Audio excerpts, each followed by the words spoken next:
ತಪ್ಪು ಮಾಡಿದೆ ನಾನು ನಿನ್ ಗುರು ಆಗಿ. ನೀನು ಗದ್ದೆ ನೋಡ್ಕೋತೀಯ ಅಂತ ನಂಬ್ಕೊಂಡು ನನ್ನ ಕಾಲ್ ಮೇಲೆ ನಾನು ಕಲ್ಲೆತ್ತಾಕೊಂಡೆ.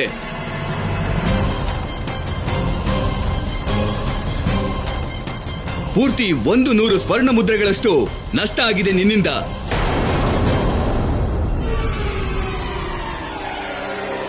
100 ಸ್ವರ್ಣ ಮುದ್ರೆ. ಇದೇನ್ ಹೇಳ್ತಾ ಇದ್ದೀರಾ ನೀವು? ಒಬ್ಬ ಚಿಕ್ಕ ಹುಡುಗ ಮಾಡಿರೋ ತಪ್ಪಲ್ಲೂ ಲಾಭ ಮಾಡಕ್ ನೋಡ್ತಿದ್ದೀರಾ? ಇವ್ರಂಗ್ ನಿಜವಾಗ್ಲೂ ಗೊತ್ತಿಲ್ಲ ದುಡ್ಡು ಅಂದ್ರೆ ಏನು, ಅದ್ರಿಂದ ಏನಾಗತ್ತೆ ಅಂತ. ಇವನು ಬೇಕು ಅಂತ ಯಾವ ತಪ್ಪು ಮಾಡಿಲ್ವಲ್ಲ. ಆದ್ರೆ ಇವನಿಂದಾಗಿ ನಷ್ಟ ಅಂತೂ ಆಯ್ತಲ್ಲ ನನಗೆ. ಜಮೀನ್ದಾರ್ರೆ, ಭಗವಂತನ್ಗಾದ್ರೂ ಬೆಲೆ ಕೊಡಿ. ಏ ಹುಡುಗಿ, ನನಗೆ ಭಗವಂತ ಅಂತೆಲ್ಲ ಹೆದರಿಸ್ಬೇಡ ನೀನು. ಭಗವಂತ ಒಬ್ನೇ ಇರೋದು.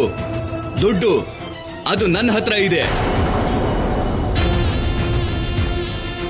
ಅದೇ ಭಗವಂತನಿಂದಾಗಿ ನಾನಿವತ್ತು ಇಷ್ಟೆಲ್ಲ ಗದ್ದೆ ಜಮೀನು ಮಾಡ್ಕೊಂಡಿದ್ದೀನಿ ಗೊತ್ತಲ್ಲ.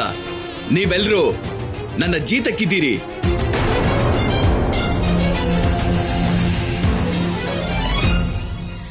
ಮತ್ತೆ ಹಾ, ಏನ್ ಹೆಸರು ನಿಂದು? ಸರಿ ಸರಿ, ಏನ್ ಹೆಸರಾದ್ರೂ ಆಗಿರ್ಲಿ, ನನಗೆ ನೀನು ಬರೀ ಕೆಲಸದವನು ಅಷ್ಟೇ.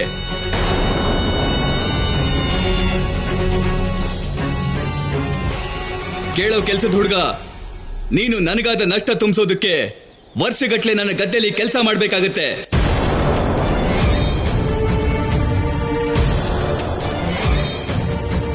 ಇಲ್ದಿದ್ರೆ 100 ಸ್ವರ್ಣ ಮುದ್ರೆ ಕೊಡ್ಬೇಕಾಗತ್ತೆ.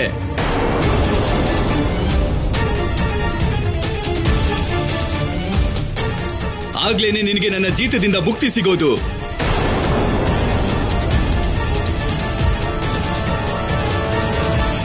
ಏನ್ ಮಾಡ್ತೀರಿ? ಯೋಚನೆ ಮಾಡಿ ಬೇಗ ಹೇಳಿ.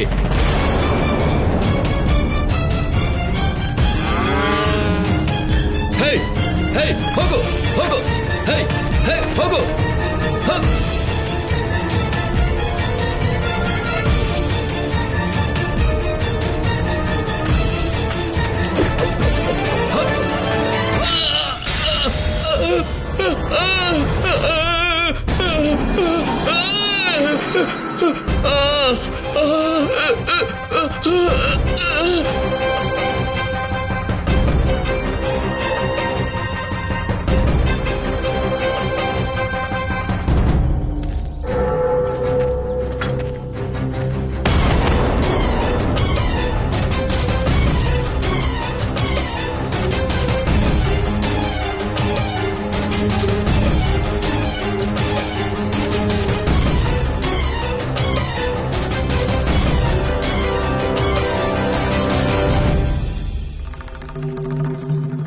ನಿಮ್ಗೇನಾಯ್ತು ಯಜಮಾನ್ರಿ?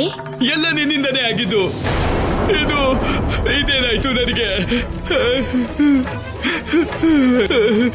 ಯಾಕೆ ಹೀಗಾಗ್ತಾ ಇದೆ? ಒಂದೇ ಸಲಕ್ಕೆ 100 ಚೇಳುಗಳು ಕಚ್ಚಿದ ಅನುಭವ ಆಗ್ತಾ ಇದೆ.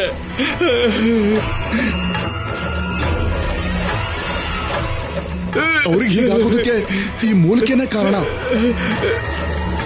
ಇದನ್ನ ಮುಟ್ಟಿದ್ರೆ ಸಿಕ್ಕಾಪಟ್ಟೆ ಉರಿ ಆಗುತ್ತೆ, ನೋವಾಗುತ್ತೆ. ಕೆಲವೊಂದ್ಸಲ ಇದರ ವಿಷದಿಂದಾಗಿ ಕಾಲು ಉಳಿಯೋದೇ ಕಷ್ಟ ಆಗ್ಬಿಡುತ್ತೆ ಮಹಾದೇವ. ಇಲ್ಲ ಇಲ್ಲ, ಬೇಗ ಔಷಧಿ ಹಾಕಿ ನನ್ನ ಉಳಿಸಿ, ಕಾಪಾಡಿ ನನ್ನ ಕಾಪಾಡಿ. ನನ್ನ ದುಡ್ಡೆಲ್ಲ ತಗೊಳ್ಳಿ, ನನ್ನ ಉಳಿಸಿ, ನನ್ನ ಕಾಪಾಡಿ ನನ್ನನ್ನ. ಯಜಮಾನ್ರೆ, ಇದಕ್ಕೇನಾದ್ರೂ ಔಷಧಿ ಇದ್ದಿದ್ರೆ ನಾವು ನಿಮ್ಮನ್ನ ಖಂಡಿತ ಉಳಿಸ್ಕೊತಾ ಇದ್ವಿ. ಏನಾದ್ರೂ ಔಷಧಿ ಇದ್ದೇ ಇರುತ್ತೆ, ಅದ್ಯಾಕಿರೋದಿಲ್ಲ? ಏನಾದ್ರೂ ಔಷಧಿ ಹುಡುಕು. ಇದೆಲ್ಲ ಭಗವಂತನಿಗೆ ಅವಮಾನ ಮಾಡಿದ ಪ್ರತಿಫಲ.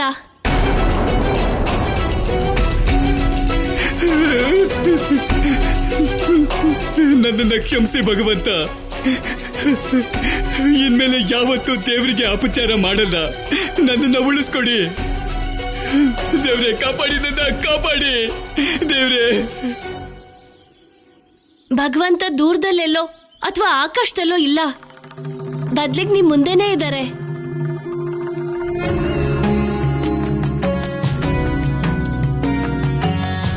ನನ್ನ ಎದುರಿಗೆ ಭಗವಂತ ಇದ್ದಿದ್ರೆ ನನಗೆ ಕಾಣಿಸ್ತಿಲ್ಲ. ಎಲ್ಲಿದ್ದಾರೆ ದೇವ್ರು? ನನ್ನ ಉಳಿಸಿ ಹೇಗಾದ್ರು. ಶಿವ, ನೀನು ಜಗತ್ತಿನ ಸಂಕಟ ನೀಗ್ಸೋನು. ಇವ್ರ ಸಮಸ್ಯೆಯನ್ನು ಸರಿ ಮಾಡು. ಹಾಗೆ ಆಗ್ಲಿ ಅಮ್ಮ. ಲೀಲೆಯಿಂದಲೀ ನಿಯತಿ ಬದಲಿಸುವವನು, ವಿಶ್ವವೆಲ್ಲವೂ ಅವನಿಂದ ಉಳಿದಿದೆ. ಅಂತಹ ಶಿವಗೆ ಸೋಲದೆಲ್ಲಿದೆ, ಅಂತಹ ಶಿವಗೆ ಸೋಲದೆಲ್ಲಿದೆ. ಎಲ್ಲವೂ ಶಿವನಿಚ್ಛೆಯೇ, ಎಲ್ಲೆಲ್ಲೂ ಅವನ ಮಹಿಮೆಯೇ. ಎಲ್ಲವೂ ಶಿವನಿಚ್ಛೆಯೇ, ಎಲ್ಲೆಲ್ಲೂ ಅವನ ಮಹಿಮೆಯೇ.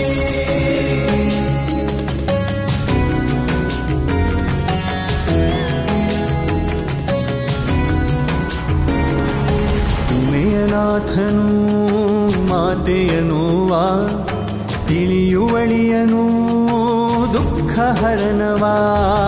ತಾಯ ಹಿರಿಮೆಯ ಮಾನ ಉಳಿಸುವ, ಇಚ್ಛೆಯ ಸೋಲು ಗೆಲುವ ನಾಥನಿ ಕೊಡುವ. ಇಚ್ಛೆಯ ಸೋಲು ಗೆಲುವ. ಎಲ್ಲವೂ ಶಿವನಿಚ್ಛೆಯೇ, ಎಲ್ಲೆಲ್ಲೂ ಅವನ ಮಹಿಮೆಯೇ. ಎಲ್ಲವೂ ಶಿವನಿಚ್ಛೆಯೇ, ಎಲ್ಲೆಲ್ಲೂ ಅವನ ಮಹಿಮೆಯೇ. ಎಲ್ಲವೂ ಶಿವನಿಚ್ಛೆಯೇ, ಎಲ್ಲೆಲ್ಲೂ ಅವನ ಮಹಿಮೆಯೇ. ಪ್ರಭು, ನನ್ನಂತ ಕೆಟ್ಟ ಪಾಪಿನ ಕ್ಷಮಿಸ್ಬಿಡಿ.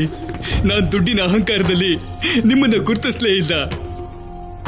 ಆದ್ರೆ ನೀವು ನನ್ನ ಕಾಲನ್ನ ಗುಣ ಮಾಡಿ ನನ್ನ ಕಣ್ಣಿಗಿದ್ದ ಪೊರೆನ ಕಳಿಸ್ಬಿಟ್ರಿ ಪ್ರಭು.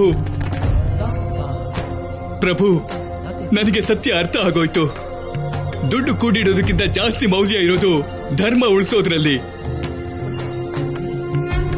ನಾನ್ ನಿಮ್ಗೆ ಮಾತು ಕೊಡ್ತೀನಿ, ನಾನ್ ನನ್ನ ಎಲ್ಲ ದುಡ್ಡನ್ನು ಧರ್ಮಾರ್ಥವಾಗಿ ದಾನ ಮಾಡಿಬಿಡ್ತೀನಿ.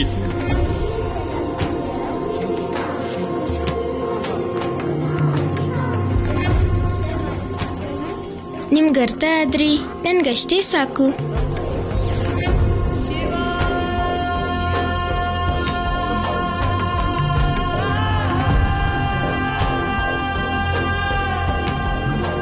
ಇವತ್ತಿಂದ ಈ ಗದ್ದೆಗೆಲ್ಲ ಇವರೇ ಮಾಲೀಕರು. ಮತ್ತೆ ನಿಮ್ ಗುರು ಕೂಡ.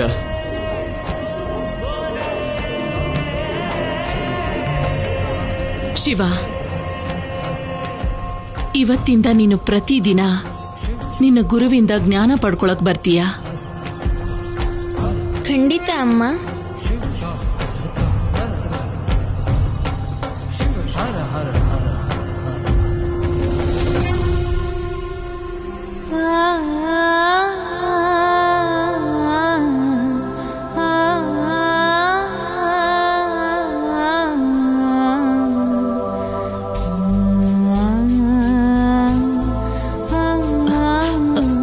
ಉಮಾ, ಯಾರು ಹೀಗ್ ಮಾಡ್ತಾರೆ ವಿಜಯ? ಯಾರು ಮಾಡ್ತಾರೆ? ಮೊದಲಿಗೆ ಭರವಸೆ ಕೊಡೋದು, ಮತ್ತೆ ದೂರ ಆಗೋದು. ಯುಗ ಯುಗಗಳಿಂದನೂ ಇವ್ರು ನನ್ನ ಜೊತೆ ಇದನ್ನೇ ಮಾಡ್ತಿದ್ದಾರೆ. ಮೊದಲು ಆಸೆ ಹುಟ್ಟಿಸೋದು, ಆಮೇಲೆ ಅದೇ ಆಸೆನ ನಿರ್ದಾಕ್ಷಿಣ್ಯವಾಗಿ ಮುರಿದು ಹಾಕೋದು. ನಾನೇನ್ ಮಣ್ಣಿನ ಮೂರ್ತಿನ? ನನ್ನ ಆಸೆ ಭಂಗ ಆದ್ರೆ ನೋವಾಗಲ್ಲ ಅಂತ ಹೇಳೋದಕ್ಕೆ ನನಗೂ ನೋವಾಗತ್ತೆ.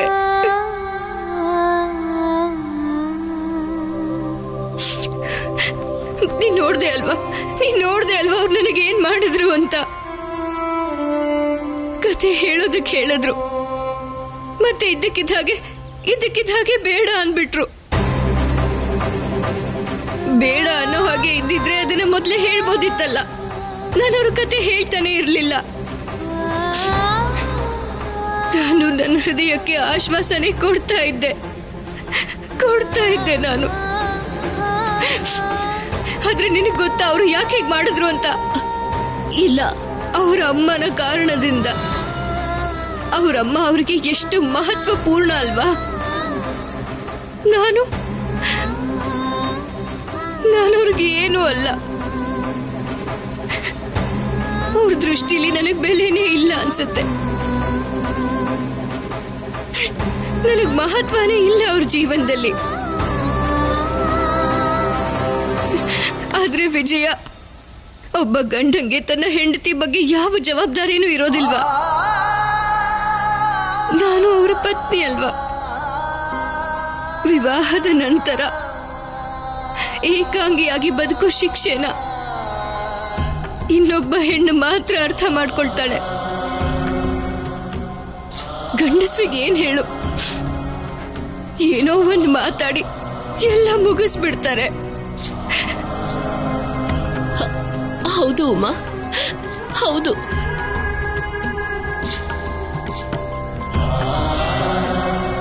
ಯಾವ ಪತಿ ಆದ್ರೂ ತನ್ನ ಪತ್ನಿಗೆ ಇಷ್ಟೆಲ್ಲ ಪರೀಕ್ಷೆ ಕೊಡ್ತಾರ?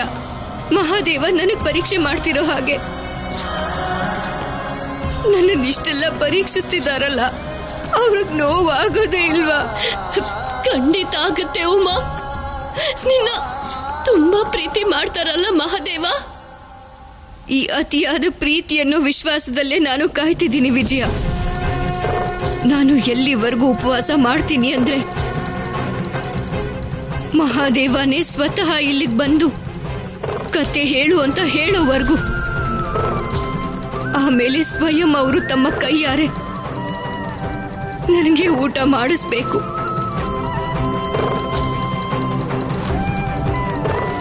ಇದು ನನ್ನ ದೃಢವಾದ ನಿರ್ಣಯ.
ಅಮ್ಮ, ನಾನು ಮಾತು ಕೊಡ್ತೀನಿ. ಇನ್ನು ಮುಂದೆ ನಾನು ಕತೆ ಕೇಳೋದಿಲ್ಲ. ನೆರೆ ಮನೆ ಗೆಳತಿ ಮನೆಗೂ ಹೋಗೋದಿಲ್ಲ.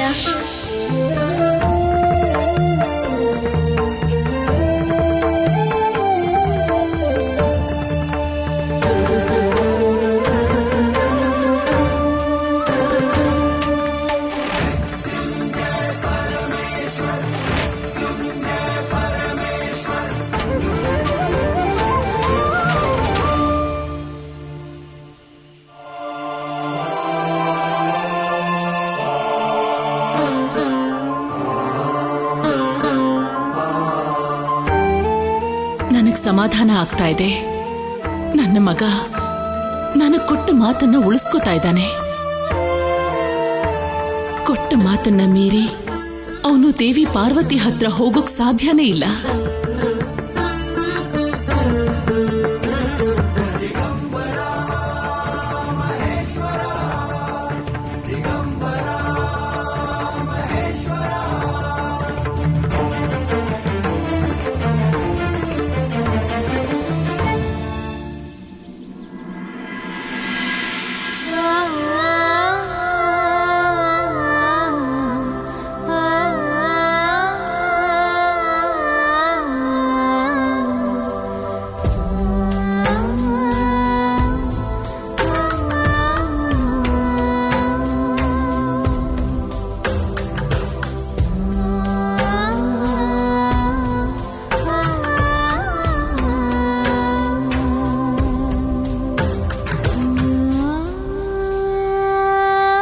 ಶೈಲಜಾ, ಇನ್ನು ಎಷ್ಟು ದಿನ?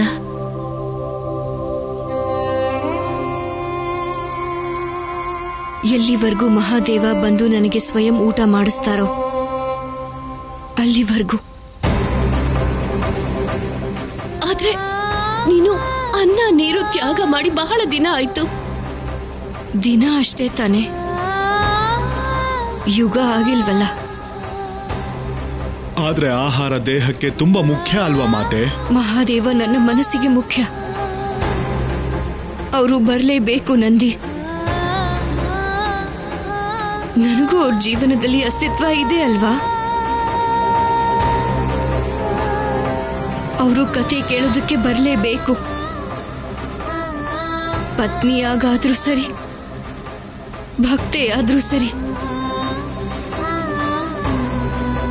ಪತ್ನಿಯಲ್ಲಿ ಕೊರತೆ ಇರಬಹುದು, ಆದ್ರೆ ನನ್ನ ಭಕ್ತಿಯಲ್ಲಿ ಯಾವ ಕೊರತೆನೂ ಆಗಿಲ್ಲ. ಆದ್ರೂ ಅವ್ರು ಯಾಕೆ ಬರ್ತಿಲ್ಲ? ಖಂಡಿತ ಬರ್ತಾರೆ. ಯಾವಾಗ ಬರ್ತಾರೆ? ಮೊದ್ಲು ನೀನು ಭೋಜನ ಮಾಡು. ಎಲ್ಲಿವರೆಗೂ ಮಹಾದೇವ ಬಂದು ಅವರ ಕೈಯಾರೆ ಊಟ ಮಾಡಿಸ್ತಾರೋ ಅಲ್ಲಿವರೆಗೂ ಅನ್ನದ ಒಂದು ಅಗಳ ಆಗ್ಲಿ, ನೀರಿನ ಹನಿಯನ್ನು ಕುಡಿಯೋದಿಲ್ಲ.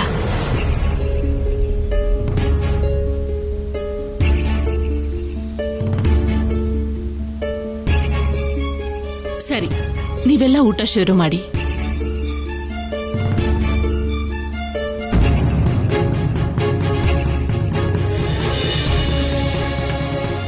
ಶಿವ,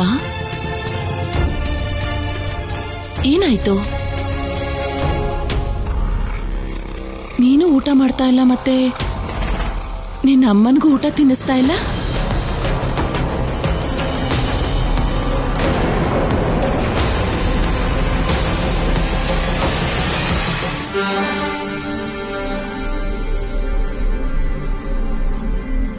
ತಗೊಳ್ಳಿ ಅಮ್ಮ, ನೀವು ಊಟ ಮಾಡಿ.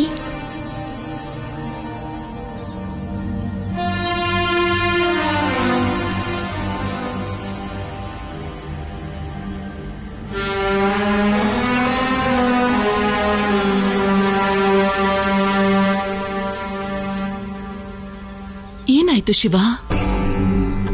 ನೀನ್ ನನ್ನ ಹತ್ರನೂ ಏನು ಹೇಳಲ್ವಾ?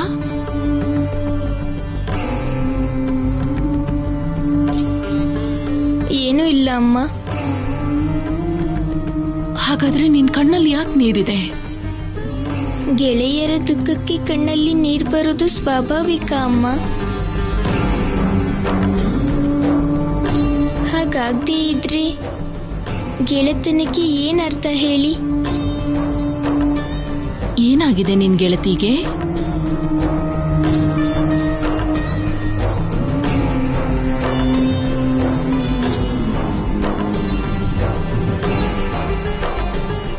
ನನಗೆ ದುಃಖ ಆಗ್ತಿದೆ ಅಮ್ಮ. ನನ್ನ ಗೆಳತಿ ಅನ್ನ ಮತ್ತೆ ನೀರನ್ನ ತ್ಯಾಗ ಮಾಡಿದ್ದಾರೆ.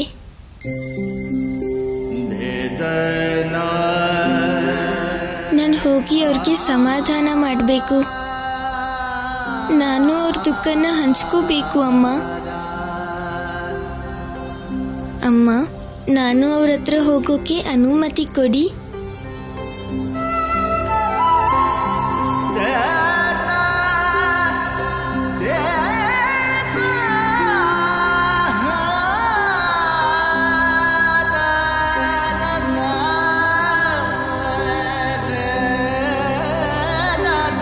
ಗೆಳತಿಗೆ ಗೆಳೆಯ ಸಹಾಯ ಮಾಡಬೇಕು. ಇದೇ ನಿಜವಾದ ಗೆಳೆಯನ ಗುಣ. ಹೋಗು ನಿನ್ ಗೆಳತಿ ಹತ್ರ.